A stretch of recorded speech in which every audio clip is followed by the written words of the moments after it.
바울의 생애를 보면은요, 바울은 AD 30년경 예수님을 만납니다. 예수님 승천하시고 얼마 안 돼서 예수님을 만나죠. 그리고 바울이 언제쯤 죽게 되냐면 AD 67년경 순교를 하게 됩니다. 네로 박해 때 순교를 당하게 되죠. 그 30년에서 67년까지 대략 37년 정도를 사역의 시간을 갖게 됩니다. 바울은 회심한 이후에 예수님을 전하면서 수많은 죽을 고비를 넘겼었고, 그랬기 때문에 어쩌면 바울은 그 매일매일의 삶이, 본격적으로 사역에 들어간 이후에 그 매일매일의 삶이 마지막인 것처럼 살았을 거예요. 내가 오늘 죽을 수도 있다, 내일 죽을 수도 있다. 특히 로마에서의 그 감옥에서의 시간은 어쩌면은 그 감옥이라는 그 환경 자체가 바울로 하여금 정말 오늘이 마지막일까? 내일이 마지막일까? 이렇게 여겨지게 할 만한 환경이었을 것이고, 그래서 감옥에서 쓴 편지로 알려진 그 옥중서신이라고 우리가 그러잖아요. 그렇죠?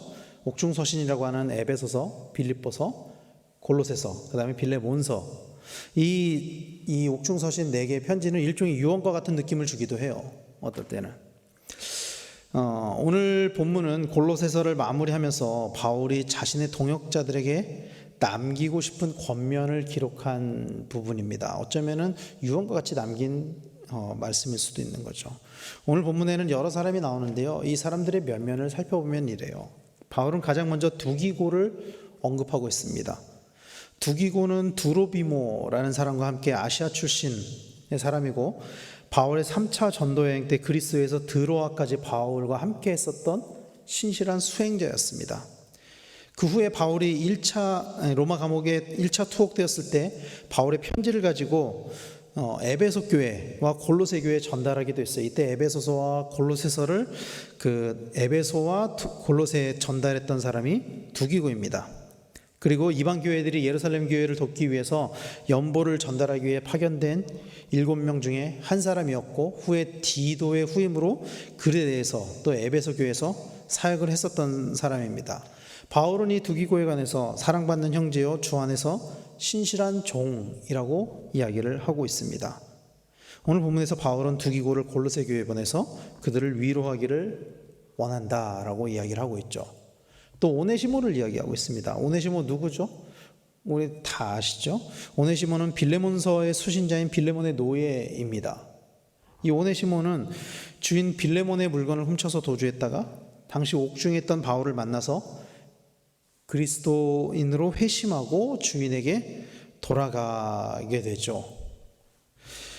바울은 회심한 오네시모를 신실하고 사랑받는 형제로 인정했고, 또 다른 성경에 보면은 갇힌 중에서 낳은 아들, 또 내 신복, 사랑하는 형제, 이렇게 부르면서 주변 사람에게 오네시모에 대해서 따뜻하게 맞아줄 것을 부탁하고, 또 그를 통해서 자신의 상황을 골로새 교회에 알리기를 원했습니다. 그리고 또 아리스다고와 마가와 유스도라는 사람이 나옵니다.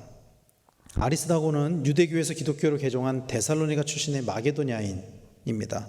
사도 바울의 동역자로서 바울의 선교여행에 동행했었고, 특히 에베소에서 그 아데미 숭배자인 데메드리오가 소란을 일으킬 때 바울과 함께 연행되기도 했었던 사람입니다. 같이 감옥에 가기도 했었다는 거죠. 그리고 마가는 바나바의 생질, 바나바의 조카입니다. 그리고 마리아의 아들이라고 사도행전에 기록하고 있죠.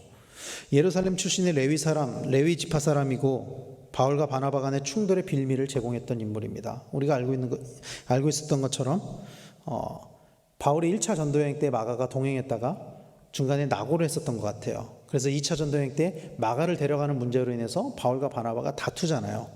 그래서 결국 바나바는 자기의 조카인 마가를 데리고 가고, 바울은 실라를 데리고 가고, 이렇게 흩어지는 그런 장면이 나오죠. 그 마가입니다. 바울이 여기서 마가를 언급하는 것을 보면은 바울은 마가에 대해서 호의적이지 않았어요. 2차 전도여행 시작할 때. 그러나 1차, 2차, 3차 전도여행 다 마치고 이제 로마의 감옥으로 가서 이 편지를 쓰는 이 상황에서 마가를 언급하는 것을 보면은 마가가 나중에 회심해서 바울과 같이 동역을 했었던 것 같습니다. 그리고 이 마가는 우리가 알고 있는 마가복음의 저자이기도 합니다. 그러니까 처음에는 바울의 1차 전도여행 때 같이 동행하다가 낙오했었지만 나중에는 다시 돌아와서 바울과 동역했고 큰 역할을 했었던 사람인 것이죠. 유스도는 그 12사도 중에 결혼된 가룟 유다를 대신하기 위해 사도들이 추천한 후보 중에 한 사람이었습니다. 고린도 교회에서 하나님을 공경했던 디도의 다른 이름, 그리고 바울이 유대인들로부터 방해를 받을 때 잠깐 동안 회당 옆에 자기 집에 머물게 했던 사람이고, 그리고 로마에 거했던 유대인 출신 성도였고 바울의 동역자인 예수라는 사람의 다른 이름입니다. 당시 본문에 보면은 아리스다고와 마가와 유스도는 바울과 함께 감옥에 있었던 것 같습니다. 같이 감옥에서 있었던 것 같아요. 그리고 에바브라를 이야기하고 있습니다. 에바브라는 바울의 동역자입니다. 그리고 바울이 우리와 함께 종된 사랑하는 에바브라라고 이야기를 하고, 또 골로새서 1장의 7절에 보면은 너희를 위한 그리스도의 신실한 일꾼, 또 그리스도 예수의 종, 또 그리스도 예수 안에서 나와 함께 갇힌 자라고 이야기를 하는데, 에바브라 디도와는 다른 사람입니다. 이 사람은 로마 옥중에서 바울에게 수종된 바울의 신실한 동역자였고 골로새 교회의 개척자였습니다. 골로새서를 서두에 이야기할 때 말씀드렸지만 이 라오디게아와 히에라볼리가 굉장히 가까운 지역이 있거든요. 골로새까지 다 이곳에서 복음을 전했던 사람이었어요. 그리고 누가를 이야기합니다. 누가는 이방인이었죠. 우리가 잘 알고 있는 수리 안디옥 출신의 사람입니다. 누가는 의사였고 바울의 2차 선교여행 때 바울과 동행하면서 교분을 쌓게 되는데, 어떤 신학자들은 바울이 1차 전도여행 때 아시아를 가려고 했다가 환상 가운데 마게도냐로 2차 전도여행을 가게 되었을 때 이 이방인인 의사였던 누가의 도움을 많이 받았을 것이다 라고 추정하기도 합니다. 누가는 이 1차 로마 투옥 때도 함께 동행해서 거의 2년 동안 바울과 함께 있었던 것 같고요. 추정컨대 아마 이때 누가복음과 사도행전을 기록하지 않았을까 싶어요. 바울과 동행하면서. 그리고 심지어 이 누가는 바울이 순교 직전이었던 그 2차 투옥 때, 그러니까 1차 투옥하고 풀려나서 아마도 4차 선교여행을 그러니까 그 지금의 스페인 땅끝이라고 여겨졌던 곳으로 갔다가 돌아와서 다시 감옥에 마지막으로 갇혔을 때 누가만 바울 곁에 있었던 것 같습니다. 디모데후서에 보면은 누가가 그때까지도 바울과 함께 있었던 것으로 나오거든요. 그래서 바울은 사랑을 받는 의사라고 이야기를 했었습니다. 그리고 데마를 이야기합니다. 데마는 처음에는 바울의 신실한 동역자였었던 것 같습니다. 그런데 말년에 세상을 사랑해서 바울을 떠났다라고 이야기를 하죠. 그 디모데후서에 보면은 바울이 정말 마지막으로 쓴 편지에 이런 내용들이 나와요. 누가만 나와 함께 있다. 그리고 데마는 세상을 사랑해서 떠났다. 그 데마를 이야기하는 것입니다. 그리고 아키뽀를 이야기합니다. 아키뽀는 골로새 교회 교인이었고 사도 바울이 우리와 함께 병사된 아키뽀라고 말할 만큼 바울의 복음 전파 사역에 함께 동참했었던 사람이었던 것 같습니다. 그리고 오늘 17절에 주 안에서 받은 직분을 삼가 이루라 라고 한 것으로 봐서 아마 골로새 교회에서 책임 있는 직분을 가진 사역자였었던 것 같습니다. 그리고 라오디게아 교회까지 이야기를 하죠. 바울은 틀림없이 위대한 사역자였습니다. 기독교 2000년 역사상 가장 위대한 기독교인을 꼽으라면 예수 그리스도, 예수님을 제외한 그 수많은 예수님의 제자들, 또 기독교인들 중에 가장 위대한 사람이 누구냐고 꼽으라면은 아마도 가장 많은 사람들이 꼽은 인물이 바울일 거예요. 사도 바울일 것입니다. 근데 이 바울의 삶을 보면은 항상 동역자가 함께 있었어요. 바울이 혼자 사역한 경우는 거의 없습니다. 바울은 1차 전도여행 때 바나바랑 같이 갔었죠. 2차 전도여행 때 실라랑 같이 갔었죠. 그리고 3차 전도여행 때도 에베소에 머물면서 에베소 교인들과 같이 사역하고 말씀을 가르치고 그랬었거든요. 그리고 감옥에 있을 때도 심지어 같이 있었습니다. 성경은 우리가 읽은 성경, 특히 사도행전은 바울의 행적을 그 중심으로 기록이 되었잖아요. 사도행전은 특히 이제 중반부 넘어가면은 바울의 행적, 지금 이제 사도행전 새벽기도 때 그 사도행전 11장 정도를 이제 보고 있는데 12장, 13장 넘어가면은 그때부터는 그 베드로의 이야기가 안 나오고 거의 바울의 이야기만 나오잖아요. 그렇기 때문에 사실 바울은 우리에게 잘 알려진 사역자입니다. 사도행전을 통해서도 바울의 삶을 추정할 수 있고요. 그리고 그 바울 서신을 통해서도 바울의 삶을 추정할 수가 있어요. 그렇기 때문에 우리에게 사실은 바울이 잘 알려져 있는 사람이지만 바울과 동역했던 사람들 또한 보이지 않는 곳에서 자기의 사명을 감당했다라는 것을 우리는 알 수 있어요. 이 바울이 문안했던 내용들을 보면은 바울만큼이나 큰 사역들을, 굉장히 중요한 사역들을 했었다는 것을 우리가 알 수 있습니다. 때로는 그 바울과 함께 동역하는 것이 힘들어서 도망갔다가 돌아온 마가와 같은 사람도 있고요. 계속 같이 동역하다가 끝끝내 도망간 데마와 같은 사람도 있죠. 굉장히 다양한 사람들이 있었지만 바울은 혼자 사역한 것이 아니고 항상 옆에 동역하는 사람들이 있었고 위로한 사람들이 있었다는 것을 우리는 기억해야 합니다. 사실 이 본문은 그 마지막 인사말과 같은 본문이기 때문에 이 본문을 다루지 않고 골로새서를 마칠까 고민을 했었어요. 그런데 이 말씀을 나눠야 되겠다라고 생각한 것은 최근 교회의 상황, 한국 교회의 상황과 맞물려 있기 때문에 이 말씀을 한번 나눴으면 좋겠다. 우리 교회를 위해서도 그런 마음을 가지게 됐어요. 코로나가 계속되면서 어느새 우리는 온라인 예배에 익숙해져 갖고 안타깝게도 교회 공동체성이 참 많이 무너졌습니다. 우리가 강변 교회의 일원이다, 또 그리스도인이다 라는 그 한국 교회의 공동체다 라는 그 구성원으로서의 그 공동체성이 상당히 많이 무너졌다라는 거예요.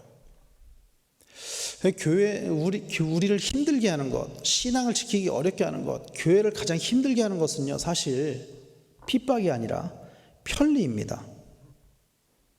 오히려 교회는 핍박이 있을 때 부흥하고 성장되어져 갔었어요. 핍박이 있을 때 그리스도인들은 믿음이 성장해 갔었습니다. 초대교회 때를 보세요. 바울의 때를 보세요.